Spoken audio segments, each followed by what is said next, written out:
नमस्कार साथियों, मैं मनीष बंसीवाल आप सभी का स्वागत करता हूं ऑनलाइन स्टडी ORG के राजस्थान इतिहास की क्लासेज में। साथियों, आज की क्लास में हम डिस्कस करेंगे जालोर के चौहान वंश के बारे में। साथियों, हमने पुरानी क्लासों में डिस्कस किया था रणथंभौर के चौहान वंश के बारे में, अजमेर और शाकंभरी के चौहान वंश के बारे में। साथियों, इसके अलावा हमने डिस्कस किया था राजपूतों की उत्पत्ति के बारे में। तो साथियों, इसी सीरीज में हम आज डिस्कस करने जा रहे हैं अपने जालोर के चौहान वंश के बारे में। साथियों, क्लास बहुत ही इंपॉर्टेंट होगी आपके लिए, बहुत ही हेल्पफुल होगी हर एग्जाम की दृष्टि से। साथियों, हर एग्जाम्स का मतलब मैं आपको बताता हूं कि भाई अगर आप राजस्थान रीट भर्ती, राजस्थान पटवारी भर्ती, राजस्थान पुलिस भर्ती, राजस्थान हाईकोर्ट भर्ती, साथियों अगर आप इन चारों ही एग्जाम्स की तैयारी कर रहे हैं तो प्लीज हमारे साथ में जुड़ जाइए, क्योंकि साथियों यह क्लास आप सभी के लिए ही तैयार करी गई है, या फिर साथियों यूं कह सकते हैं कि भाई यह क्लास इन चारों एग्जाम्स को पैटर्न करते हुए तैयार करी गई है। तो प्लीज साथियों क्लास में बने रहिए, अपने सभी साथियों में से शेयर कीजिए। और साथियों, हम आज जानेंगे जालोर चौहान वंश के बारे में, पूरी डिटेल में साथियों जानने की कोशिश करेंगे कि भाई किस प्रकार से इस वंश की स्थापना होती है, कौन कौन से शासक इस वंश में आते हैं, और साथियों उन्होंने कौन कौन से बेहतरीन कार्य होते हैं जो कि किए थे, कौन कौन से दुर्ग बनवाए थे उन्होंने, और कौन कौन से युद्ध उनके द्वारा लड़े गए थे। तो साथियों सारी जानकारियां शुरू से लेकर एंड तक हम इस वंश के बारे में कवर करेंगे। साथियों अब देखिए साथियों, शुरुआत करते हैं जालोर नाम से कि भाई जालोर नाम कहां से निकलकर आता है, किस प्रकार से साथियों ये जालोर नाम पड़ता है। तो साथियों मैंने आपके लिए यहाँ पर लिखा है जालोर। देखिए साथियों, पहली चीज बनती है भाई जालोर, यानी कि जालोर चौहान वंश के बारे में बात कर रहे हैं, तो इसीलिए मैंने आपके लिए यहाँ पर लिखकर रखा है जालोर। साथियों देखिए, जालोर का प्राचीन काल में नाम हुआ करता था जबालीपुर। साथियों देखिए, रिलेट कीजिएगा हर चीज को, जालोर का प्राचीन नाम होता था जबालीपुर। साथियों अलग अलग इतिहासकारों के द्वारा अलग अलग मत दिए गए हैं कि भाई इसका तत्काल में नाम जबालीपुर क्यों था, और साथियों पश्चात में यह जालोर किस प्रकार से बनता है। तो साथियों दो मत मैंने आपके लिए जो मोस्ट इंपोर्टेंट होता है साथियों एग्जाम की दृष्टि से, और साथियों एक तरीके से सर्वमान्य मतों को हम आज यहाँ पर डिस्कस करेंगे। तो साथियों पहला मत निकलकर आता है कि भाई जिस स्थान पर जालोर का दुर्ग बना हुआ है साथियों, वहां पर जबाली ऋषि की तपोभूमि हुआ करती थी। साथियों यानी कि यहाँ पर प्राचीन काल में एक ऋषि रहा करते थे, उनका नाम है जबाली ऋषि। देखिए साथियों, मैंने आपके लिए यहाँ पर लिखा है जबाली ऋषि की तपोभूमि होने के कारण साथियों इस क्षेत्र का नाम तत्काल में जबालीपुर हुआ करता था। साथियों अगला मत कौन सा निकलकर आता है हमारे लिए, जो कि मोस्ट साथियों इंपोर्टेंट होता है। तो साथियों इस क्षेत्र में हमें देखने को वर्तमान में भी देखने को मिलता है कि भाई इस क्षेत्र में जो झाल होता है साथियों, झाल एक वृक्ष रेगिस्तान में पाया जाता है साथियों, तो झाल के वृक्षों की अधिकता इस क्षेत्र में पाई जाती है, तो इसीलिए इसे जालोर क्षेत्र कहा जाता है। साथियों इसीलिए इसका नाम जालोर पड़ा था, या फिर यूं कह सकते हैं कि तत्काल में जबालीपुर था। तो साथियों दो सर्वमान्य मत हैं जो कि हमने आज डिस्कस किए हैं। और साथियों अब आगे बात करेंगे जालोर दुर्ग के बारे में। देखिए साथियों, आप सोच रहे होंगे कि भाई जालोर चौहान वंश के बारे में मैं डिस्कस कर रहा था, परंतु हम दुर्ग के बारे में या फिर जालोर क्षेत्र के बारे में क्यों डिस्कस कर रहे हैं। तो प्लीज साथियों चीज को समझिएगा, मतलब पूरी गहराई से हम पूरी डिटेल में साथियों आज डिस्कस करने की कोशिश करेंगे। साथियों शुरुआत कर चुके हैं, और देखिए साथियों इस दुर्ग का भी एक तरीके से इस वंश से जुड़ा हुआ एक महत्वपूर्ण हिस्सा आएगा। साथियों इस दुर्ग के नाम से ही इस वंश का एक तरीके से नामांकन होता है। तो साथियों वो आगे साथियों आपको जानकारियां मिल जाएगी। साथियों बहुत ही गहरी जानकारियां हैं, बहुत ही डीप में साथियों मैंने आपके लिए जानकारियां तैयार करी हैं, जो कि साथियों हर एग्जाम की दृष्टि से मोस्ट इंपोर्टेंट होती है। और साथियों मेरी कोशिश रहेगी कि आपके छोटा से छोटा और बड़ा से बड़ा कोई सा भी एग्जाम हो राजस्थान भर्ती से संबंधित साथियों, वह आपका एक भी क्वेश्चन उसमें गलत ना जा पाए। तो साथियों हमने इसीलिए इस सीरीज की शुरुआत करी है, और साथियों पूरी डिटेल में हम डिस्कस करते हुए आगे बढ़ रहे हैं। तो देखिए साथियों, अब साथियों बात होती है जालोर दुर्ग के बारे में। देखिए साथियों, जालोर दुर्ग यह कब और किसके द्वारा बनवाया गया था। तो साथियों सबसे पहले बात होती है इसके स्थान के बारे में। तो देखिए साथियों, ये राजस्थान राज्य के पश्चिमी भाग में एक स्थित दुर्ग है। साथियों हमें ध्यान है कि राजस्थान के एक तरीके से यूं माना कि ये विषमकोणीय राजस्थान है। साथियों देखिए, तो यहाँ पर उत्तर है, यहाँ पर पश्चिम है, दक्षिण है और पूर्व है। साथियों इस स्थान पर यह दुर्ग हमारे को देखने को मिलता है। तो साथियों राजस्थान के दक्षिणी पश्चिमी कह सकते हो, या फिर पश्चिमी भाग में यह बना हुआ है। तो साथियों यहाँ पर एक तरीके से यह दुर्ग बना हुआ है, और साथियों किस पहाड़ी पर बना है तो हम साथियों आगे जानकारियां लेंगे। साथियों देखिए, अब इस बारे में बात होती है कि भाई परमार शासक धारावर्ष के द्वारा इस दुर्ग का 10वीं सदी में निर्माण करवाया गया था। साथियों दो मत हमारे को देखने को मिलते हैं कि भाई अधिकांश जो एक तरीके से दुर्ग होते हैं उनके अलग अलग इतिहासकारों के द्वारा मत दिए जाते हैं कि भाई किसी ने कोई कहता है कि भाई इसका निर्माण किसने करवाया था, और कोई और बोलता है कि भाई इसका निर्माण इसने नहीं किसी और व्यक्ति ने करवाया गया था। तो साथियों यहाँ पर भी इस दुर्ग के बारे में दो मत हमारे को देखने को मिलते हैं साथियों।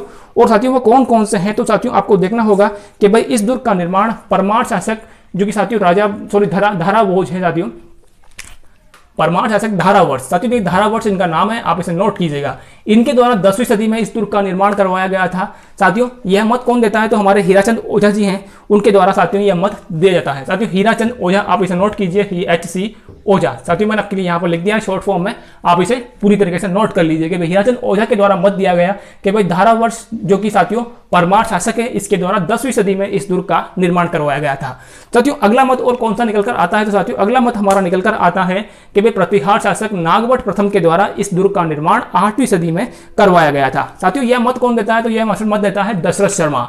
देखिए साथियों मैंने आपके लिए यहाँ पर मैं लिख रहा हूँ आपको DS, तो साथियों इसे नोट कीजिए, दशरथ शर्मा के द्वारा साथियों यह मत दिया गया कि भाई यह जो दुर्ग है 8वीं सदी के अंतर्गत नागवट प्रथम के द्वारा बनवाया गया था। साथियों नागवट प्रथम कौन है, तो यह प्रतिहार शासक है। साथियों इसके बारे में डिटेल्स अगर साथियों बनेगी इस वंश से संबंधित तो हम आगे कवर करेंगे। साथियों अब बात होती है इस दुर्ग के उपनामों की। तो देखिए साथियों आपको यहाँ पर कई सारे उपनाम इस दुर्ग के बारे में देखने को मिलेंगे।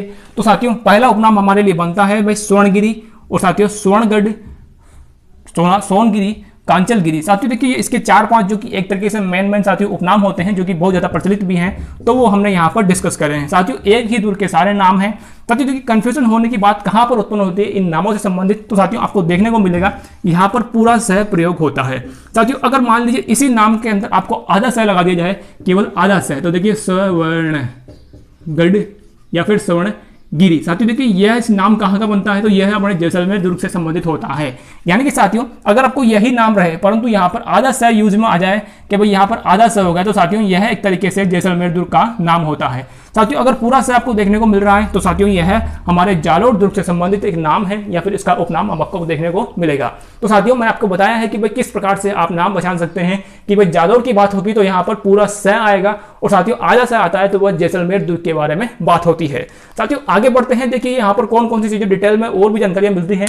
तो साथियों आप देख रहे हैं कि भाई स्वर्णगिरी, स्वर्णगढ़ और सोनगिरी। साथियों इस प्रकार से आगे स आने के कारण साथियों यहाँ पर जो साथियों चौहान वंश की जो शाखा स्थापित होती है उस शाखा का साथियों नाम पड़ता है सोनगरा चौहान वंश या फिर सोनगरा चौहान शाखा। तो साथियों देख सकते हैं कि यहाँ के चौहान शासक सोनगरा चौहान कहलाए। साथियों इस दुर्ग के नाम पर ही इनका नामांकन होता है, इसीलिए मैंने आपको दुर्ग भी डिस्कस करवाया था साथियों, और इस क्षेत्र के बारे में भी हमने डिस्कस किया था। साथियों मोस्ट इंपोर्टेंट जानकारियां मैं आपके लिए आज लेकर आया हूं साथियों कि भाई यहाँ के जो शासक हुए थे वह सोनगरा चौहान कहलाए, और साथियों किस प्रकार से वह सोनगरा चौहान कहलाए थे। साथियों आगे बात करते हैं कि भाई इस वंश से संबंधित जानकारियां किस किस ग्रंथों से हमें प्राप्त होती है। तो देखिए साथियों पद्मनाभ के द्वारा जो रचित है साथियों कानड़देव प्रबंध, इसके द्वारा हमें जानकारी प्राप्त होती है। साथियों इसके अंतर्गत कानड़देव के जो काल के बारे में साथियों जानकारी हम पूरी डिटेल में डिस्कस करी गई है। साथियों अमीर खुसरो कौन है, तो अमीर खुसरो एक अलाउद्दीन खिलजी के साथ में आने वाला लेखक होता है। साथियों अलाउद्दीन खिलजी हमारे रणथंबोर हुआ, जो जालोर हुआ साथियों, इन क्षेत्रों पर आक्रमण करता है। और साथियों हर आक्रमण में हमारा जो एक तरीके से अलाउद्दीन खिलजी के साथ में जो अमीर खुसरो साथियों जो लेखक हैं वह साथ में रहता है और वो सारे युद्धों का वर्णन अपने ग्रंथों में करता है। साथियों इसका जो ग्रंथ है खजाइन उल फतूह है, तो साथियों इस ग्रंथ के अंतर्गत भी इस जो जालोर के क्षेत्र के बारे में डिटेल में जानकारी प्रदान करी गई है। साथियों अगला बनता है फरिश्ता। तो देखिए फरिश्ता का साथियों जो एक तरीके से ग्रंथ है, जब एक तरीके से उसका वर्णन है, तो उसमें लिखा है तारिक ए फरिश्ता। तो साथियों उसने लिखा अपने ग्रंथ तारिक ए फरिश्ता के अंतर्गत में जालोर के बारे में साथियों डिस्कस किया है। साथियों अब बात होती है आधुनिक काल में, देखिए हीराचंद ओझा। साथियों देखिए हीराचंद ओझा ने भी राजस्थान के कई क्षेत्रों का एक तरीके से इतिहास लिखने का साथियों कार्य किया था। तो साथियों उनके द्वारा राजस्थान के जो जालोर साथियों चौहान शाखा हुई, सोनगरा शाखा, तो उसका भी अलग अधिक थोड़ा सा इतिहास लिखा गया था। साथियों विशेष कोई वर्णन नहीं है, परंतु इनके द्वारा कुछ किताबों के अंतर्गत इस चौहान वंश का या फिर इस सोनगरा शाखा का जो वर्णन हमारे को देखने को मिलता है साथियों, इसीलिए हमने यहाँ पर टिक किया है कि भाई साथियों चार जो प्रमुख व्यक्ति थे, पद्मनाभ हुए, अमीर खुसरो हुए, फरिश्ता हुए और हीराचंद ओझा हुए, तो इनके द्वारा हमारे को यहाँ के जानकारियां प्राप्त होती हैं। साथियों अब बात करेंगे इस वंश के बारे में। तो देखिए जालोर का चौहान वंश हमारे लिए साथियों डिटेल में स्टार्ट होता है कि भाई इसकी स्थापना किसके द्वारा करी गई थी। तो साथियों आपको रिलेट करना होगा सारी जानकारियों को, और पूरी साथियों पूरी डिटेल में आपको समझनी होगी कि भाई किस प्रकार से किस वंश की स्थापना हो रही है, कौन कौन सा साथी शासक पश्चात में आ रहा है। तो साथियों सारी जानकारियां हम यहाँ पर कोशिश करते हैं। देखिए साथियों अब बात होती है 1181 की। साथियों देखिए 1181-82 के अंतर्गत कीर्तिपाल नामक साथियों एक व्यक्ति होता है। साथियों उसके द्वारा इस वंश की स्थापना करी जाती है। साथियों मैंने आपके लिए लिखा है भाई 1181-82 में कीर्तिपाल, साथियों कोष्टक में लिखा है कीतु के द्वारा इस वंश की स्थापना करी जाती है। साथियों जालोर वंश की बात हो रही है तो आप इसे नोट कीजिए कि भाई जालोर वंश की स्थापना कीर्तिपाल या फिर कीतु के द्वारा सन 1181-82 के मध्य में करी जाती है।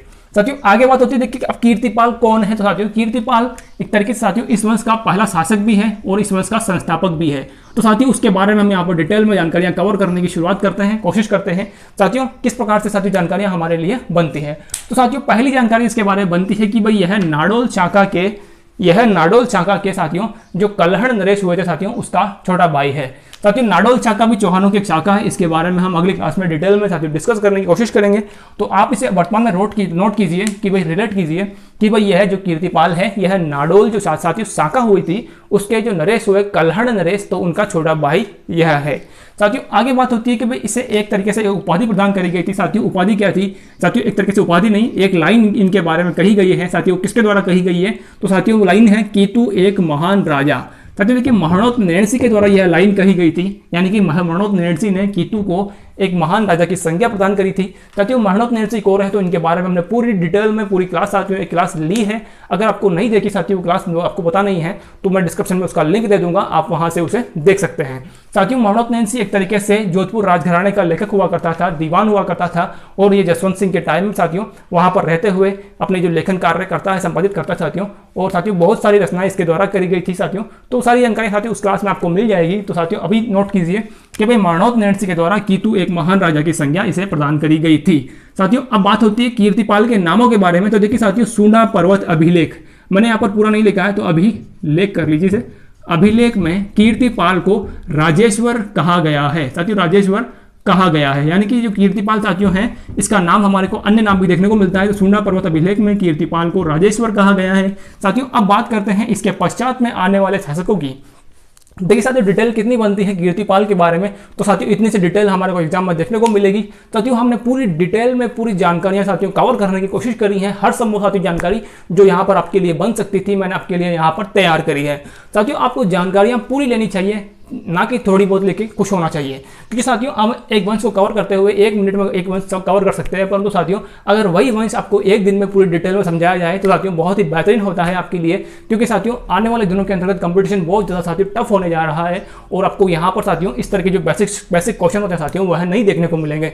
तो साथियों प्लीज़ इस तरीके से मैंने आपके लिए यहाँ पर नोट्स बनाए हैं, नोट्स तैयार किए हैं, आप उसी प्रकार से अपने नोटबुक में साथियों इन्हें नोट करते हुए आगे बढ़िए। साथियों इसके पश्चात में बात होती है अगला शासक कौन आएगा। साथियों इसके अलावा भी बहुत सारे शासक हमारे को इस वंश में देखने को मिलते हैं साथियों, परंतु अब बात करेंगे समर सिंह के बारे में। साथियों देखिए समर सिंह इस वंश का सेकंड शासक है, यानी कि कीर्तिपाल के पश्चात में साथियों जो मेन शासक आता है वो होता है समर सिंह।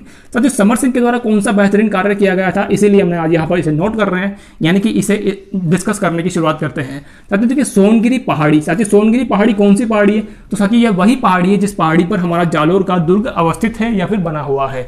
साथियों सोनगिरी पहाड़ी की मोर्चाबंदी इसके द्वारा करवाई गई थी।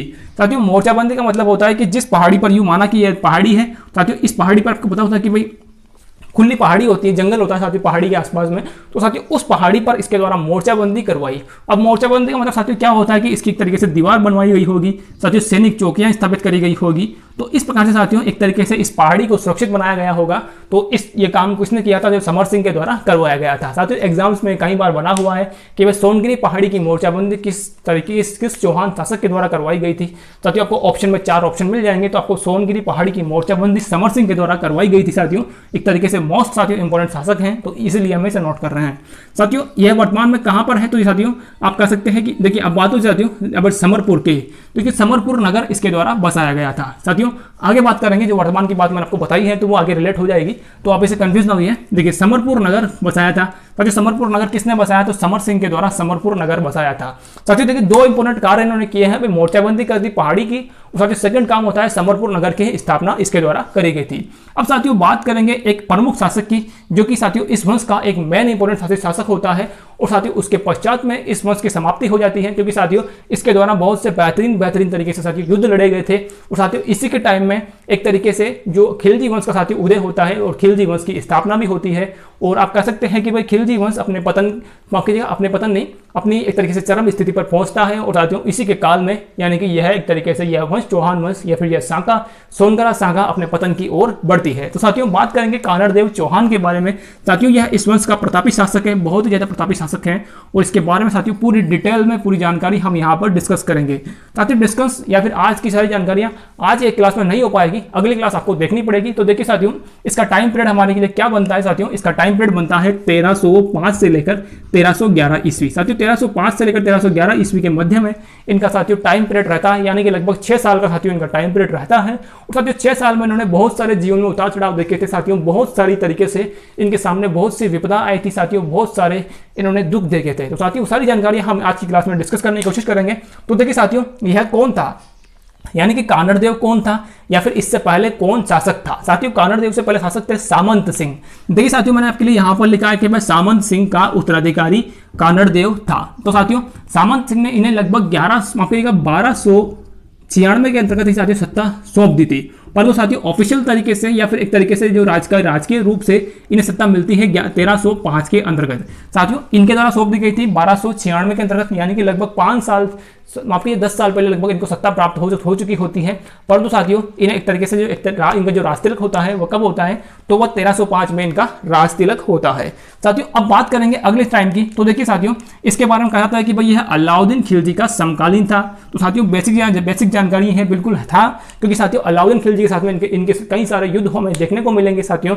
3-4 साथियों जो प्रमुख युद्ध हैं साथियों, प्रमुख झड़पें कह सकते हो आप उन्हें, तो वो यहाँ पर देखने को मिलेगी। साथियों अलाउद्दीन के समकालीन इन्हें बताया गया है। साथियों बिल्कुल राइट बात है कि अलाउद्दीन खिलजी के समकालीन यह थे साथियों, क्योंकि अलाउद्दीन खिलजी यानी कि इस टाइम में यानी कि 1296 के अंतर्गत दिल्ली की गद्दी पर बैठता साथियों। और माफ कीजिए साथियों दिल्ली में इस वंश की स्थापना होती है। साथियों स्थापना नहीं, यह खिलजी एक तरीके से इस समय में इस वंश की गद्दी पर बैठता है। साथियों अब बात करेंगे सिवाना दुर्ग का, यह प्रमुख था। साथियों सिवाना दुर्ग कौन सा दुर्ग है, तो आप कह सकते हैं कि भाई सिवाना दुर्ग जो कि जालोर के अधीन रहने वाला एक दुर्ग था साथियों। यह जालोर की संकटकालीन शरणस्थली भी कह सकते हो साथियों। तो यह सिवाना दुर्ग का प्रमुख था। साथियों प्रमुख होने के साथ में यहाँ पर जो रक्षक किसे नियुक्त कर रखा था, तो साथियों इसने रक्षक नियुक्त कर रखा था इस दुर्ग का, तो शीतल देव साथियों एक तरीके से एक सरदार था साथियों इसका, तो जो कि जालोर माफ कीजिए सिवाना दुर्ग का एक तरीके से रक्षक के तौर पर नियुक्त था। साथियों देखिए हमने शीतल देव के बारे में भी डिस्कस किया है कि भाई कौन था। साथियों देखिए आपको हर चीज का मतलब एंड में यहाँ पर निकल कर आएगा। मैंने कोई भी चीजें फालतू यहाँ पर नहीं लिखी है आपके लिए, कोई भी चीज मैंने जो बेवजह आपको टाइम वेस्ट करे तो वो नहीं लिखी है, आप इसे रिलेट करते हुए आगे बढ़िए। अब साथियों देखिए सेनापति कौन थे इसके, तो सेनापति बीका दहिया हुए और भावले पवार। साथियों 2 व्यक्ति हैं, बीका दहिया और भावले पवार। साथियों मोस्ट व्यक्ति हैं, बहुत ही इंपॉर्टेंट व्यक्ति हैं, क्योंकि यह एक तरीके से कानड़देव के साथ में पश्चात में धोखा करेंगे और इसी वजह से इनको हार या फिर पराजय का सामना करना पड़ता है। साथियों ये दोनों सेनापति थे। और साथियों अगर बात करें तो देखिए भावले पवार कहाँ का सेनापति था, तो यह जालोर का सेनापति था। और साथियों बीका दहिया कहाँ का था, तो यह इस दुर्ग का सेनापति था, यानी कि सिवाना दुर्ग का यह बीका दहिया था और भावले पवार था जालोर का। साथियों देखिए आगे बात करेंगे और भी जानकारियों की। तो साथियों अब इनका पुत्र होता है बीरमदेव। साथियों बीरमदेव इनका पुत्र है, बेटा है। और साथियों यह एक तरीके से भी बहुत इसने की द्वारा बहुत साथियों ऐसे कामकाज किए गए थे। साथियों ऐसी परिस्थितियां बीरमदेव के सामने आई थी जिससे कि साथियों अलाउद्दीन खिलजी नाराज होता है और इसके साथ में साथियों एक तरीके से युद्ध का संबंध बनता है। साथियों अब बात करते हैं रानी जेतलदे की। तो साथियों इनकी रानी कौन थी, तो रानी थी जेतलदे। साथियों रानी जेतलदे ने भी एक तरीके से जब अलाउद्दीन खिलजी के साथ टाइम होता है, आक्रमण होता है, तो उस समय इन्होंने जौहर रचाया था साथियों, इसीलिए हमने यहाँ पर इनके बारे में डिस्कस किया है। साथियों जौहर के बारे में पूरी डिटेल में हम सारी जानकारियां आगे कवर करेंगे। अब साथियों इसी क्लास में हम आगे डिस्कस करते हुए आगे बढ़ते हैं और साथियों बात करेंगे 1299 ईस्वी की। तो देखिए साथियों 1299 ईस्वी में अलाउद्दीन की सेना होती है जो कि एक तरीके से गुजरात अभियान पर जाती है। तो साथियों वो सारी जानकारी हम आगे कवर करेंगे, आप इसे नोट कीजिए, इसकी स्क्रीनशॉट लीजिए साथियों, और मिलते हैं आगे।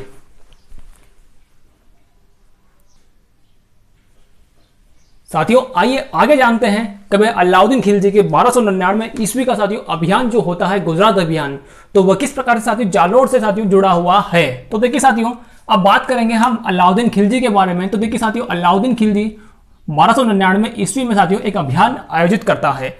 साथियों अभियान कौन सा है, क्या नाम है, कौन से साथियों सेनापति हैं, कौन से सरदार हैं, सारी जानकारी हम आज यहाँ पर डिस्कस करने की शुरुआत करते हैं साथियों। तो देखिए साथियों सबसे पहली बात होती है कि भाई अलाउद्दीन खिलजी अपने चाचा की हत्या करके 1296 ईस्वी में साथियों दिल्ली की गद्दी पर बैठता है। तो देखिए दिल्ली की गद्दी पर यह बैठा है, और कब बैठा है, तो 1296 ईस्वी में यह बैठा है। साथियों 1299 ईस्वी में यह एक अभियान आयोजित करता है। और साथियों अभियान का नाम क्या साथियों है, तो साथियों आप कह सकते हैं कि भाई कर्ण सिंह वाघेला और सोमनाथ मंदिर पर लूट करने हेतु साथियों ये एक प्रकार से एक अभियान चलाता है। साथियों अभियान का नाम कह सकते हैं भाई गुजरात अभियान। कब आयोजित किया गया था साथियों, 1299 ईस्वी में किया गया था। साथियों सेनापति कौन है इसके साथ में, तो साथियों उलूग खां और नुसरत खां दो व्यक्ति हैं जो कि दोनों ही इसके सेनापति साथियों इस अभियान में रहते हैं। साथियों सेनापतियों के साथ में इस अभियान में और कौन जाता है, तो साथियों जाते हैं मंगोल नेता मोहम्मद शाह और के हब्रू, दो व्यक्ति साथियों यहाँ अलग और भी हैं। यानी साथियों इस सेना में 4 प्रमुख व्यक्ति हो चुके हैं, 2 तो सेनापति हैं और 2 सरदार हैं साथियों, जो कि इस तरीके से इस युद्ध में इस अभियान में साथियों एक मुख्य भूमिका निभाने वाले होंगे। साथियों अब इस प्रकार से ये सेना दिल्ली से रवाना होती है और ये पहुंचती है हमारे यहाँ से, यानी कि दरवाजा खुल चुका है और ये पहुंचती साथियों एक तरीके से साथियों मैंने मैप बनाने की कोशिश करी है कि भाई देखिए ये दिल्ली से रवाना होंगे, ये कहाँ पहुंचेंगे साथियों, इस ओर तो रणथंभौर पड़ता है साथियों, यहाँ मेवाड़ पड़ता है, यहाँ जालोर पड़ता है और ये गुजरात पड़ता है। तो साथियों इन्हें जाना है सीधा गुजरात में। साथियों जाते हुए जाएंगे हमारे मेवाड़ से होते हुए। साथियों ये मेवाड़ पहुंचते हैं और मेवाड़ में मंत्री निम्बा साथियों, यानी कि मेवाड़ में शासक चल रहा है समर सिंह का। तो देखिए साथियों समर सिंह को जानकारी नहीं पड़ती है, साथियों जानकारी पड़ती है निम्बा को। साथियों निम्बा कौन है, तो ये समर सिंह का तत्काल में मंत्री हुआ करता था। और साथियों इसे जानकारी पड़ती है कि भाई एक तरीके से मुगल जो शासक है साथियों, माफ कीजिएगा मुगल तो नहीं कहेंगे इन्हें, एक तरीके के मुस्लिम शासक है साथियों, जो कि सोमनाथ मंदिर पर आक्रमण करने के लिए या फिर एक हिंदू शासक पर आक्रमण करने के लिए वहां पर लूट मचाने के लिए जा रहा है। साथियों कहां पर जा रहा है, तो यह गुजरात जा रहा है। तो साथियों निम्बा एक तरीके से समर सिंह को यह जानकारी प्रदान करता है। तो साथियों समर सिंह कहता है कि भाई ठीक है, अगर ऐसी बात है तो हम उनका रास्ता रोकेंगे या फिर साथियों उन्हें एक तरीके से जाने की अनुमति नहीं देंगे। साथियों अनुमति ना देने के साथ में होता क्या है कि भाई एक तरीके से अनुमति तो साथियों एंड में देनी ही पड़ती है, क्योंकि साथियों बड़ी विशाल सेना है और एक तरीके से जो ये सेनापति होते हैं साथियों ये बहुत ही चतुर व्यक्ति हैं। तो यह इन्हें वापस से राजी करते हैं और साथियों कहते हैं कि भाई हम आपको एक तरीके से लूट का कुछ हिस्सा प्रदान करेंगे और साथ ही हम वर्तमान में अभी यानी कि जाते समय आपको कुछ टैक्स देकर जाएंगे। तो साथियों इनके मध्य में आपसी सहमति बनती है। एक तो पहली चीज बनती है साथियों टैक्स, यानी कि साथियों एक तरीके से जो राह का टैक्स होता है, तो आप इसे लिख लीजिए भाई टैक्स देकर और साथियों लूट का हिस्सा देने का वादा। तो आप लिख सकते हैं कि भाई लूट का हिस्सा देने का वादा। साथियों 2 चीजें इनके हाथ में होती हैं कि भाई लूट का हिस्सा आपको मिल जाएगा, परंतु कब मिलेगा, तो साथियों जब वापस आएंगे हम तब मिलेगा आपको। अब साथियों इस प्रकार से इनको वादा करते हुए यह आगे बढ़ते हैं और साथियों ये सेना पहुंचती है हमारे गुजरात के अंतर्गत। साथियों देखिए गुजरात के अंतर्गत ये पहुंचती है, यहाँ पर मंदिर को भी इन्होंने खूब लूटा। कर्ण सिंह वाघेला साथियों जो कि शासक है तत्काल में, इसके राज्य को खूब लूटा, साथियों खूब तहस नहस करी, यानी कि अपार धन संपदा इसके द्वारा यहाँ से ले जाई जाती है। साथियों ये वही मंदिर है जो कि 1025 में गजनी के द्वारा यह भी लूटा गया था। साथियों गजनी ने यहाँ पर साथियों बहुत बार आक्रमण किए थे और साथियों इस मंदिर पर साथियों बहुत ही खतरनाक तरीके से तोड़फोड़ करी थी। साथियों बचा हुआ कामकाज अलाउद्दीन खिलजी की सेना करने पहुंची थी। तो साथियों इस प्रकार से यहाँ पर तोड़फोड़ करी गई थी, जो धन संपदा साथियों बची हुई थी उसे लूटा गया। और साथियों कर्ण सिंह वाघेला का जो शासनकाल था उसमें साथियों जो भी महत्वपूर्ण चीजें थी उन्हें तहस नहस कर दिया गया। साथियों जो एक तरीके से यह अभियान था जो कि धन से लालायित होकर या फिर धन को पाने के लिए रचा गया था। अब साथियों देखिए एक तरीके से इन सैनिकों ने, यानी कि सैनिक कौन थे साथियों, तो यह है जो मंगोल नेता है मोहम्मद शाह और उलूग खां नुसरत खां। साथियों ये क्या प्लान बनाते हैं कि भाई अब वापस से लौटते समय हमें यूं नहीं जाना होगा।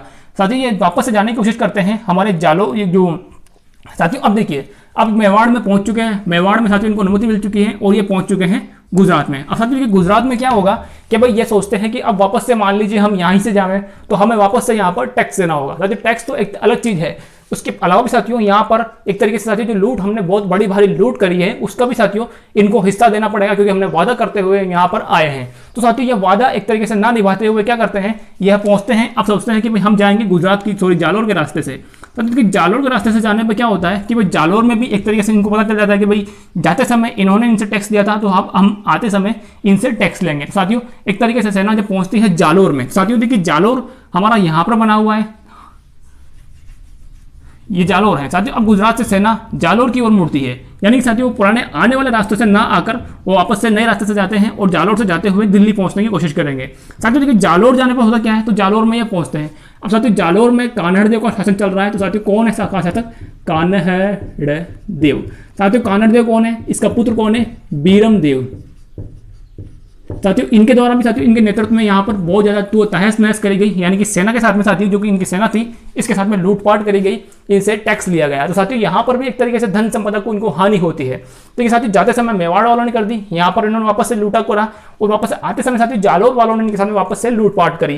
तो साथियों इस प्रकार से ये सैनिक एक तरीके से बहुत ही कमजोर होते हैं, अपने आप को थका हुआ महसूस करते हैं। और साथियों ये सेना जिस प्रकार से जालोर से निकलती है, तो साथियों जालोर से निकलने के पश्चात होता क्या है कि भाई यह जाएंगे, माना कि यहाँ से होते हुए अब दिल्ली साथियों इनको वापस से पहुंचना है। साथियों दिल्ली हमारा यहाँ पर मैंने बनाया है दिल्ली, तो आप इसे नोट करते हुए बनाइए साथियों। इसी प्रकार से डायग्राम अपना नोटबुक में साथियों तैयार कीजिए कि भाई जालोर से सब सेना निकलेगी और ये कहाँ पहुंचेगी, दिल्ली जाने की कोशिश करेगी। तो साथियों दिल्ली के बीच में आता है हमारा रणथंभौर। देखिए साथियों अब देख रहे हैं कि जालोर से अब ये जाएंगे दिल्ली की ओर। साथियों अब यहाँ पर साथियों रास्ते में आने पर होता क्या है कि भाई इस सेना के मध्य भी एक तरह से लड़ाई होती है, जो साथियों देखिए दो पार्टियां अलग अलग बढ़ जाती है। तो उलूग खां और नुसरत खां साथियों ये होते हैं खिलजी के पक्ष के व्यक्ति, यानी कि अलाउद्दीन खिलजी के पक्ष के। और साथियों मंगोल नेता और मुगल नेता मोहम्मद शाह और केहबरू, साथियों ये दोनों अलग हो जाते हैं कि भाई हम खिलजी के साथ में नहीं है, हमें तो लूट का धन चाहिए। तो साथियों इस प्रकार से साथियों आपको साथियों तत्काल में एक प्रथा थी कि भाई जो लूट का धन होता है साथियों उसका कुछ हिस्सा भी सेना में बांटा जाता था। तो साथियों वो बंटवारा करने के लिए करते समय इनके मध्य में मतभेद होता है और लड़ाइयाँ होती हैं। तो साथियों जो सारा धन होता है लूट का, वह कौन लूटता है मंगोल नेता मोहम्मद शाह और जो एक तरीके से केहबरू, यह लूट कर कहाँ पहुंचते साथियों, तो यह इस स्थान पर माना कि यहाँ पर इनके बंटवारा में लड़ाई हुई और साथियों ये पहुंचते हैं सीधे रणथंभौर। तो साथियों ये रणथंभौर पहुंच जाते हैं और अब बता साथियों खाली हाथ बचे हुए दो व्यक्ति हैं, उलूग खां और नुसरत खां। तो साथियों अब ये नाराज होकर यहाँ पहुंचते हैं दिल्ली। साथियों इस स्थान से ये दिल्ली की ओर मुड़ते हैं और दिल्ली में जाकर साथियों बताते हैं सारी जानकारियां कि साथियों हमें सरदार हमारे को जाते समय मेवाड़ वालों ने लूटा, हमने जाकर गुजरात में लूट करी, फिर पश्चात में जालोर वालों ने भी लूटा। और साथियों पश्चात में हम जब रास्ते में पहुंचे थे तो वहां पर बंटवारे के हिस्से में, यानी कि लूट का जो हिस्सा साथियों बंटवारा होता है सेना के अंतर्गत, आर्मी के अंतर्गत, तो उसका बंटवारा करते समय जो दो व्यक्ति साथियों हमारे सरदार हैं मंगोल नेता मोहम्मद शाह और केहबरू, वह लूट का सारा माल लेकर पहुंच गए रणथंभौर हमीर देव के साथियों शासनकाल में या फिर उनकी शरण में। तो साथियों इस प्रकार से अलाउद्दीन खिलजी भी नाराज होता है कि भाई हाँ यार एक तरीके से पूरा का पूरा अभियान फेल हो गया, क्योंकि साथियों एक तरीके से सांख पर बट्टा भी लगा जो अलग है, परंतु अभियान तो पूरा का पूरा फेल हो गया। यहाँ पर इज्जत खराब हुई, यहाँ पर इज्जत खराब हुई, यहाँ पर इज्जत खराब हुई और यहाँ पर साथियों फिर से इज्जत खराब हो चुकी है, क्योंकि साथियों केंद्रीय शासक है और उसके साथ में या फिर उसकी सेना इस प्रकार का बर्ताव करे साथियों बहुत ही एक तरीके से अपमानजनक होता है और यहाँ पर एक तरीके से इनका अभियान पूरा का पूरा फेल हो जाता है। तो साथियों मैंने आपको यहाँ पर डिस्कस करने की कोशिश करी है कि भाई 1299 ईस्वी का अलाउद्दीन खिलजी का गुजरात अभियान, आप इसे अपने अनुसार इसे नोट कीजिए साथियों। और मिलते हैं अगली क्लास में साथियों। मेरी आशा रहेगी, मेरी उम्मीद है कि आपको ये क्लास बहुत ही बेहतरीन लगी होगी। तो प्लीज़ साथियों क्लास में कोई कमी वैसी हो तो प्लीज़ मुझे बताइए कमेंट बॉक्स में साथियों, इसके बारे में अपनी डिटेल अपनी राय जरूर बताया कीजिए कि भाई क्लास किस प्रकार से लग रही है, किस प्रकार से साथियों हम इसमें सुधार कर सकते हैं। धन्यवाद साथियों, मिलते हैं अगली क्लास में। और मेरी साथियों आशा रहेगी आपके लिए क्लास बहुत ही बेनिफिटेबल होगी। धन्यवाद साथियों।